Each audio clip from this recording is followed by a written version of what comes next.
ईश्वरीय शक्ती ही आपल्याला मानसिक बळ देणारी आहे आणि मानसिक बळ मिळालं तर किती प्रश्न समोर आले तरी आपण त्याच्यावर उत्तर शोधू शकतो.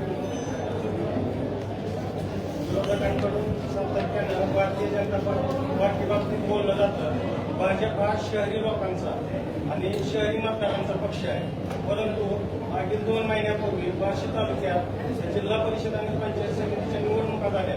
त्यामध्ये माजी आमदार राजेंद्र राऊत यांच्या नेतृत्वाखाली जिल्हा परिषदेच्या 6 पैकी 6 आणि पंचायत समितीच्या 12 पैकी 12 अशा 18 झिरोकांना राजाभाऊंनी 54,000चं मताधिक्य घेऊन ग्रामीण भागात भाजप पक्ष बळकट करण्याचा प्रयत्न केला आणि ते मास लीडर आहेत हे पुन्हा एकदा दाखवून दिलं. ह्या निकालानंतर बार्शी शहर आणि तालुक्यात भाऊंच्या बाबतीत आपणाकडून राजभाऊ नाईक कोणत्या मोठ्या प्रकारचं बक्षीस मिळेल याबाबत सातत्याने चर्चा होती. मला असं वाटतं की या निवडणुकीचा जो निकाल आहे तो एक प्रकारे जनतेने मागच्या काळात जी चूक केली त्याची जाणीव होऊन एक मोठा आशीर्वाद हा राजाभाऊंना जनतेने पुन्हा दिलेला आहे. किंबहुना सातत्याने वर्षानुवर्ष जनतेची सेवा करणारे, जनतेकरता संघर्ष करणारे राजाभाऊ आहेत. त्यामुळे मी एवढंच सांगेन की त्यांना अजून भरपूर राजकीय आयुष्य आहे, अनेक पदं त्याच्यामध्ये मिळतील आणि निश्चितपणे त्यांच्यासारख्या नेत्याची भारतीय जनता पार्टीत कदरच होती. विधान परिषदेसाठी जे आहे राजाभाऊ लोकांचं नाव चर्चेत येतं, या चर्चेत काही सत्यता आहे? असं आहे की विधान परिषदेकरता कुठली नावं आहेत, त्याचं काय होणार आहे याचा निर्णय काही मी घेत नाही, तो आमचं देशाचं पार्लमेंटरी बोर्ड घेतं. त्यामुळे तिथनं निर्णय जे काय होतील त्यानुसारच सगळे निर्णय होतील. पण एवढंच सांगतो की राजाभाऊ राऊत यांना भविष्य आहे. साहेब, कोल्हापूर आज 15पेक्षा अधिक तरुणींना अत्याचार झाल्याचं समोर येते. लव जिल्ह्यातला संशय असल्याचं देखील समोर येते. कोल्हापूर बघा, आता तुम्ही कुठल्या घटनेचा उल्लेख करताय त्याची माहिती माझ्याकडे नाही आहे. त्याची माहिती घेऊनच मी त्या संदर्भात बोलेन.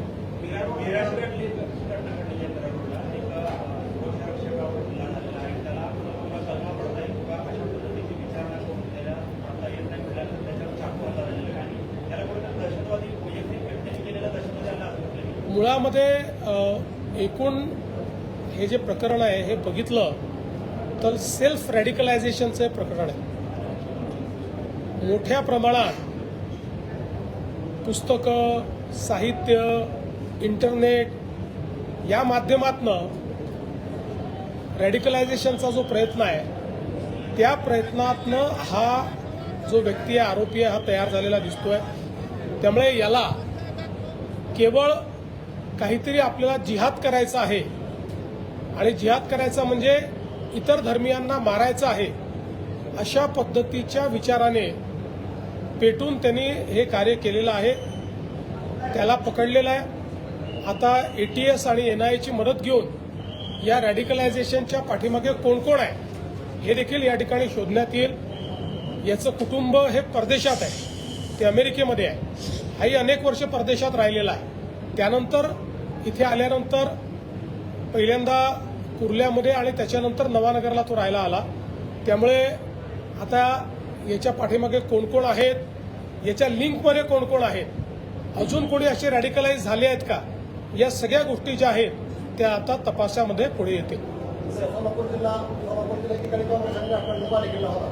आता इथं भाजप पट्ट्याकडे वाढायचं काय रेल्वे मग काय माझ्या आजूबाजूला बसलेले सगळे शासकीय कर्मचाऱ्यांचं वय 58 करायचं आपल्या जी जी शासकीय कर्मचाऱ्यांचं निवृत्तीचं वय 58 करायचं प्रस्तावित आहे. त्याच्या संदर्भात काय आता आमची चर्चा चाललेली आहे. या संदर्भात युनियनची चर्चा चाललेली आहे. चर्चेअंती मग या संदर्भात काय निर्णय होतो ते बघूया. साहेब, राजाभाऊंच्या कार्यकर्त्यांपासून मागणी आहे ज्या पंढरपूरला मुख्यमंत्र्यांची जशी पूजा होते आषाढीची, तशाच पद्धतीची पूजा जी आहे ती कायमस्वरूपी पालकमंत्र्यांची असते.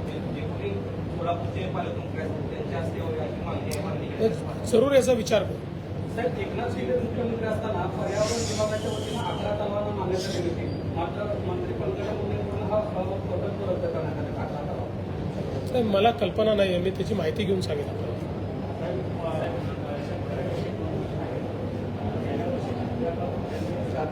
थोडं मोठ्याने.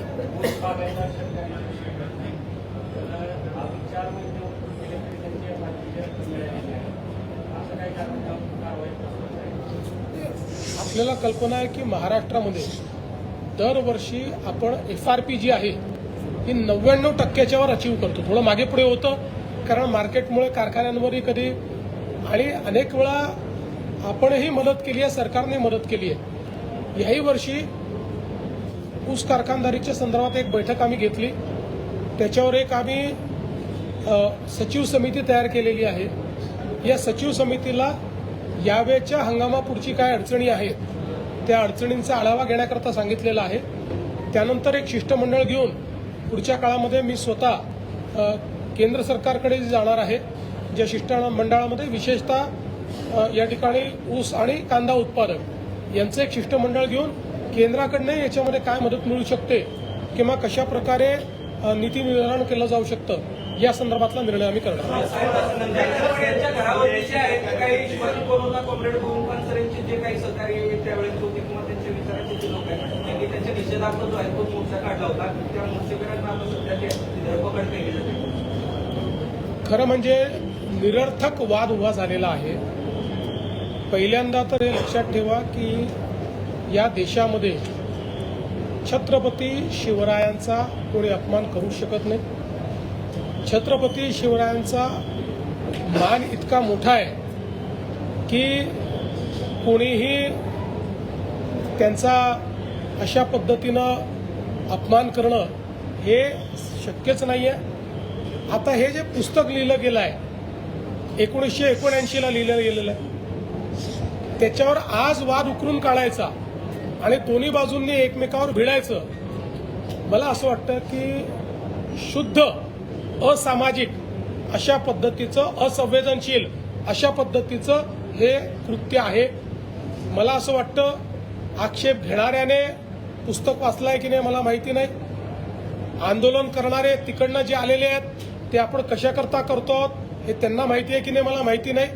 केवळ कुठला तरी मुद्दा पकडायचा आणि त्याच्यावर विवाद उभा करायचा आणि चर्चेत राहायचं हा प्रयत्न योग्य नाही. सर, घाटकोपर येथील लहान मुलींच्या अत्याचार प्रकरणी किरण सोमय्या 12 तास आंदोलन केलेले आहे. त्या संदर्भात क्राईम ब्रँच देखील तपास करते.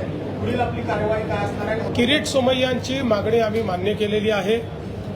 त्यानुसार त्या ठिकाणी तो जो तपास आहे हा तपास क्राईम ब्रँचला वर्ग करण्यात आलेला आहे आणि त्याचसोबत ज्या ज्या लोकांनी या तपासामध्ये कुठेही कुचकामीपणा केलेला आहे त्यांच्यावर आम्ही कारवाई करतो.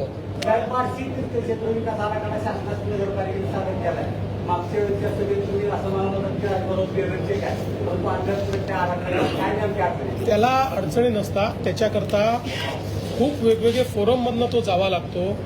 आराखडा शासनाला गेला म्हणजे पहिले कलेक्टरची कमिटी असते, त्याच्यानंतर पालकमंत्र्यांची समिती असते, त्याच्यानंतर जिल्ह्याची समिती करून तो राज्याच्या समितीकडे येतो, त्याच्यानंतर HPC असते, त्याच्यानंतर मुख्यमंत्री कमिटी असते. एवढ्या सगळ्या याच्यातनं एक आराखडा जातो. त्यामुळे तो प्रोसेसमध्ये आहे. चला धन्यवाद.